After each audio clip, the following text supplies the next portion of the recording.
This instrument cluster is off my 2003 Jeep Grand Cherokee, and this one right here is the microcontroller we took off the board, soldered it on this adapter FQFP80 80 pin, hooked it all up. So I go into chip EEPROM, chip reading right. We're having issues reading it, so I just want to show you what I'm finding. MCU, microcontrollers, Freescale, Motorola. That's the chip series. That's the exact chip. Because of the information, I don't know if you can see that. It's hard to see in this video. That's the chip. Go to EEPROM. Schematic diagram, it tells us to hook it up this way, which we did. And I go to read, and it'll try to read it, but it'll say it's locked. It says chip is locked and this function is not supported. So then I even tried it on my computer here.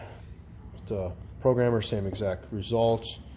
I tried to do the flash reading, which is the same setup. I'll show you here, it's the same exact setup. Hit read. Don't worry about these other pins. This is for something else I'm going to talk about. It won't read. It says it's locked.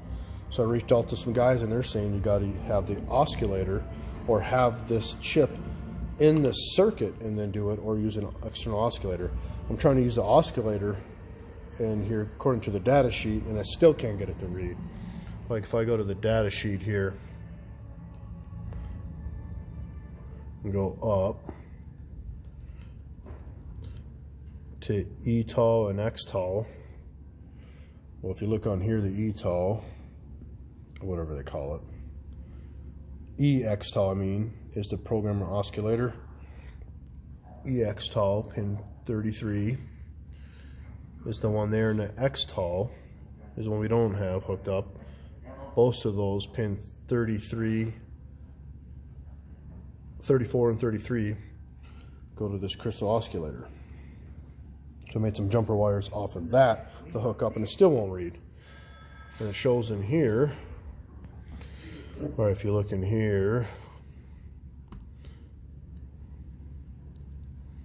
in the schematic, which we said there, 33, 34,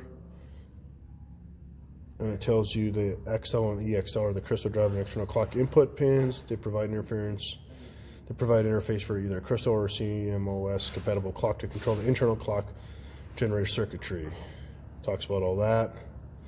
Shows you a little schematic. So basically from the MCU, the EXTOL and the XTOL go through the crystal. Well, I hooked that crystal up to this. Same thing, no results. I got to look into it some more.